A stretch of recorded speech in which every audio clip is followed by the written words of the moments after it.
Hurricane brings a major amount of anxiety, right? From storm surge to where to go to if you need to evacuate to losing power for days or even weeks. FPL is gearing up for this hurricane season that starts on June 1st.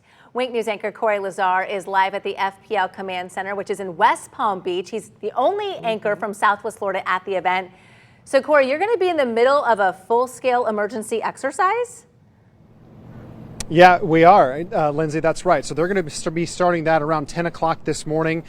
This is basically their entire command hub for the state if and when a storm rolls through. So we're going to get a sneak peek of their command center inside, and they can see where the power is out, where to send their drones, where to send their teams to go and restore power. But I wanted to show you this really quick. So you see these wooden poles here, right? We've all seen these across town. The wooden poles for years have been a standard, but they can easily come down or break in a major storm. So FPL has been now installing, going from the wood to these large concrete poles that can withstand winds up to 145 miles per hour.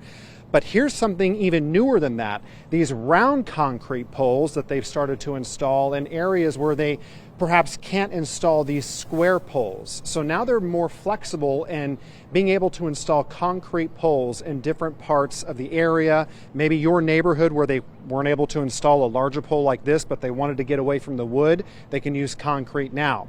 We're also getting a sneak peek into this. This is their mobile command center that they'll send out if a storm rolls through. And basically what this thing can do is it can see exactly on the power grid where power is out, where power is on. This better helps FPL send crews where they need to go to get our power back on quickly. We just spoke with Jack Ebel from FPL about why today's drill is so important. So today is day 4 of our week-long annual storm drill. So what's going to be happening today is hundreds of employees will be inside our Cat 5 rated command center behind me, drilling as part of the storm, and then 3,500 total FPL employees will be drilling across the state. So what's going to be happening today is simulating a multi-day restoration following a hurricane. So our crews will be testing the processes, the tools, the technologies at their disposal to find ways that we can be even better when the next storm comes. Really, the importance of this is as part of our year-round planning for hurricane season. Whether it's training our team or investing and enhancing the electric grid, we're always focused on being better for our customers for when the next storm arrives.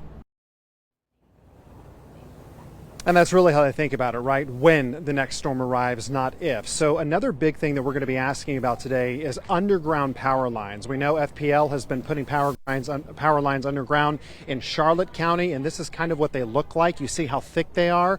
We're going to be asking them how these work so well, even if there is storm surge in some areas where there are underground power lines.